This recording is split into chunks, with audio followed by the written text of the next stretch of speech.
Hello everyone, and welcome to another episode of How in the Heck Can It Take Techgage so long to pump out another video. Today we're going to be taking a look at GPU rendering performance across 8 different rendering engines, and to do so we'll be taking advantage of AMD's entire current generation of RDNA 2 based Radeons, as well as NVIDIA's entire current generation of Ampere based GeForces. And for good measure, and to show generational improvement, we're going to include a few classics as well, including the 1080 Ti and Radeon 7. And while we're testing out 8 different rendering engines here, AMD is unfortunately only supported in 3 of them, which includes Blender, Radeon ProRender, and LuxCoreRender. To keep things simple, we'll start with those in the results. For the NVIDIA side, we're going to be including Octane, V-Ray, Arnold, Keyshot, and Redshift. Now, if you come here to see performance results for one particular rendering engine, such as the one you use day to day, we won't feel any real ill regard if you go down to the description below and go straight to that result. Now, in our results, you will notice that we don't have any workstation-specific cards such as that from the Radeon Pro or Quadro series.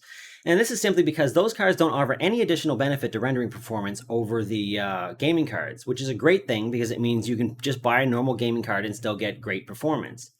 Now, you might notice we have a Radeon Pro sitting here just inconspicuously, and that just might be a hint for an upcoming video. Now, we'd be remiss to mention that we do have an article based on this video on our website, which has additional performance graphs and also a little bit more information in some cases. So if you want access to that, or also want to know how to support the channel, just please check out the description below.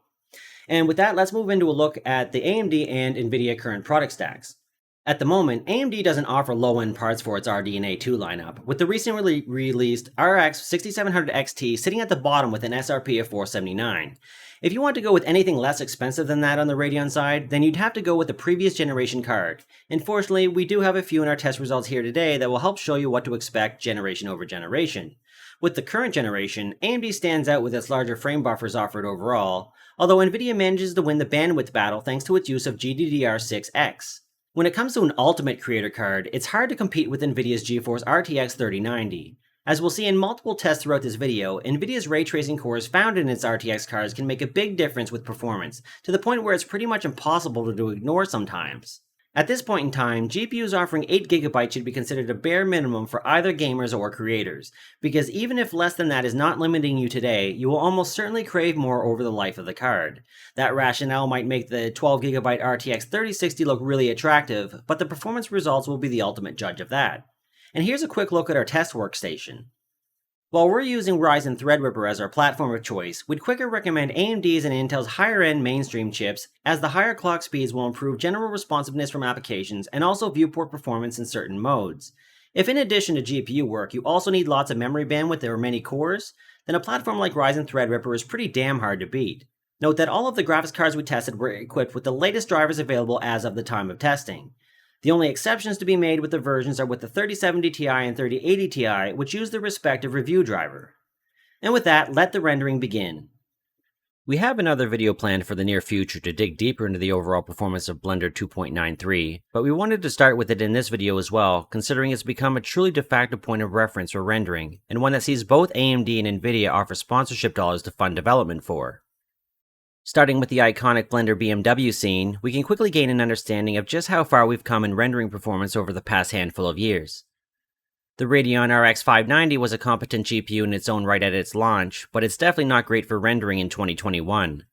Overall, in this simpler scene, NVIDIA manages to take a demanding lead, with AMD's top-end RX 6900 XT somehow falling behind NVIDIA's lower-end RTX 3060 Ti. As we're sure you know very well, not all projects will render the same way, so let's check out the more complex Classroom project next. But what do you know? AMD's Radeons perform a lot better in this Classroom project, although if you've been paying attention to our Blender benchmarking for a while, you may already be aware of that since it's been the case for as long as we've been testing it. Unfortunately for AMD, however, these results don't reflect ray tracing acceleration, such as that made available with NVIDIA's RTX series GPUs and the Optics API. Naturally, we have that performance angle up next. If NVIDIA's Optics API and its RT core use resulted in weaker quality renders, then sticking to CUDA would be a no-brainer. After all, we always want the best possible quality even if it requires a bit more time to render.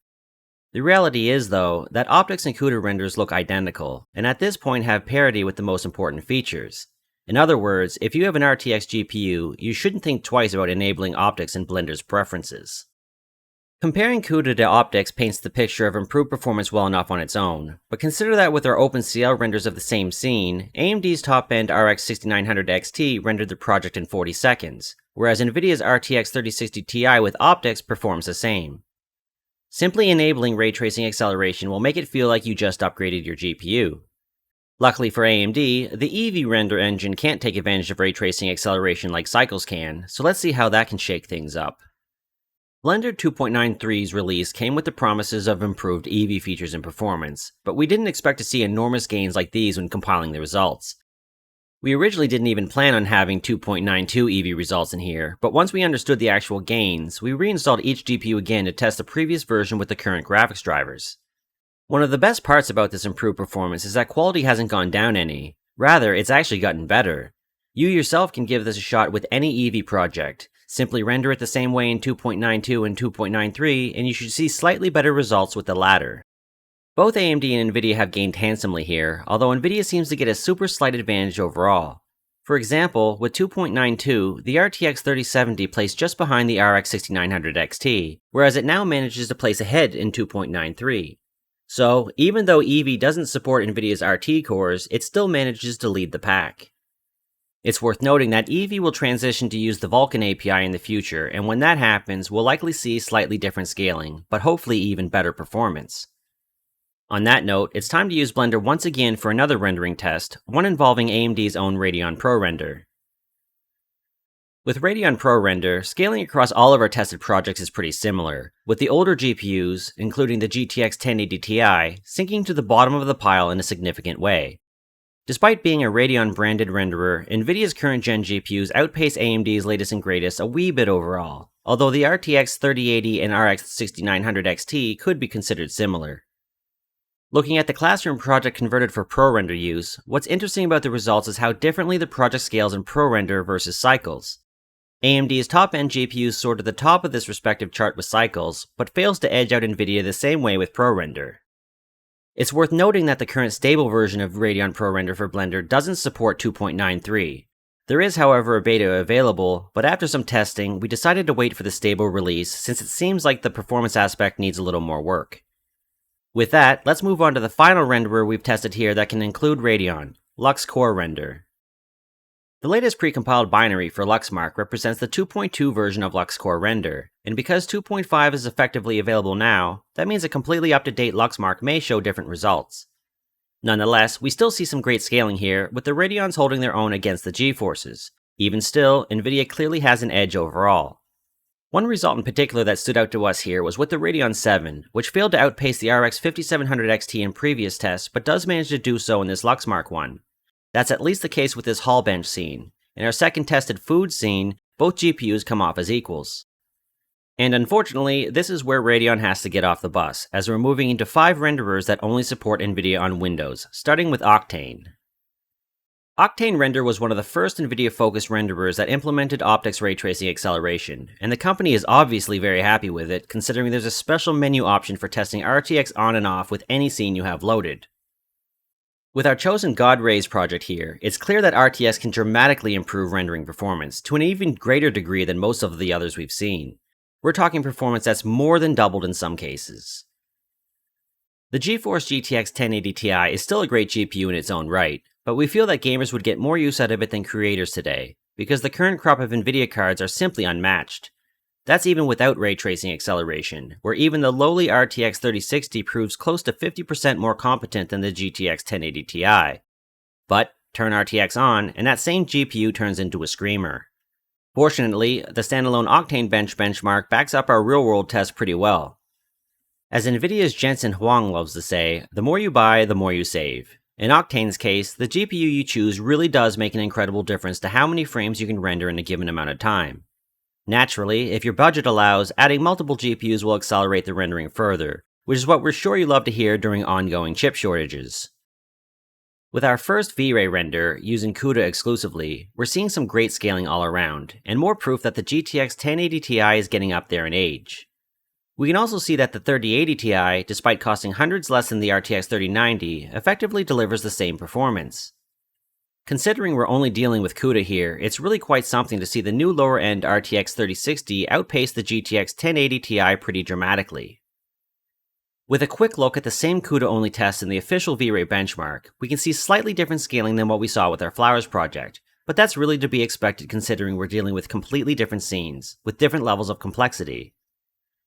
Interestingly, according to this benchmark, the GTX 1080 Ti doesn't fall nearly as far behind as the RTX 3060. CUDA feels old school at this point, so let's move over to optics. It's interesting that the gains seen from optics and V-Ray are not quite as distinct as they are in a renderer like Octane. You'll still definitely want to keep the RTX option enabled, however, since any performance improvement is going to be appreciated. But because optics doesn't make quite as large a difference in V-Ray as some others, heterogeneous rendering stands to benefit it even more, albeit as long as you have a really beefy CPU. Let's see how our 32-core Threadripper chip spices things up. Using a CPU like the Ryzen Threadripper 3970X might not be the best idea for a test like this, because it's not representative of a standard workstation choice. However, it still shows that big CPUs can in fact deliver a great benefit in rendering. With the 3970X and a GTX 1080 Ti tag teaming, we see render times on par with the RTX 3070 Ti running optics. If you're a creator, you'll always want the latest GPU architecture you can get your hands on, but it's still nice to see the CPU contributing so much here, especially if you happen to have a many-core CPU in your own rig and want to better utilize it in more workloads. To kick off our look at Redshift performance, we're going to use our somewhat simple radio scene, which as we'll see in a moment, benefits more from optics ray tracing acceleration than the standalone Age of Vultures benchmark. If you're a Redshift user stuck with a GTX 1080 Ti, you should feel pretty happy about the overall performance you're getting considering the card's age, although it will still be hard to ignore the newer GPUs that support ray tracing acceleration. There are a couple of specific results that stand out to us here. The RTX 2080 Ti somehow falls behind the RTX 3060 when using optics, but the roles reverse in the Age of Vultures benchmark. Clearly though, enabling optics almost mimics a GPU upgrade. The RTX 3060 with optics enabled closely matches the performance of the RTX 3070 Ti while using CUDA. And here's a look at the much more complex Age of Vultures benchmark for some slightly different scaling. We've tested this same scene in 3ds Max and the scaling is nearly identical. So while we're not seeing quite as large an advantage with ray tracing acceleration in this particular scene, it should be clear by now that you'll want to default your workflow to using RTX. In many of our tests so far, we've run both CUDA and optics tests separately to highlight the differences between them. So if you're wondering why we don't do that with Arnold, it's simply because optics is the default, and will work even if you don't have a GeForce with hardware accelerated ray tracing. If you do have one, you'll simply see performance improvements automatically. With our render of the iconic Jaguar E-Type, we're given yet another clear as day example of how the GTX 1080 Ti isn't the rendering powerhouse it once was, thanks in large part to lacking ray tracing acceleration. That acceleration allows a low-end current-gen GPU, such as the RTX 3060, to leap far ahead of the Pascal-based top-end GTX 1080 Ti. Funny enough, the RTX 3060 even manages to bring more memory to the table. Like Autodesk's Arnold, Luxion's Keyshot will automatically take advantage of ray tracing acceleration if a GPU offers it, and also like Arnold, Keyshot highlights that it's time to upgrade your GTX 1080 Ti. There are a couple of odd results in this chart worth highlighting. In multiple projects we've tested, the RTX 3070 Ti fell behind the RTX 3070, which is yet another anomaly that forces us to reinstall both cards in order to sanity check, and after doing so, the results held. We can't explain why these results happen, but we're well beyond being surprised when they creep up. We saw something similar in Keyshot 9, where this 2070 Super placed ahead of the higher-end 2080 Super. As it stands today, we'd suggest the RTX 3070 over the 3070 Ti if Keyshot is your primary design tool, since it does prove faster at this current point in time. If the RTX 3070 Ti had a bigger frame buffer, that'd make it a no-brainer choice, but no one wants to pay more for less performance than their tool of choice.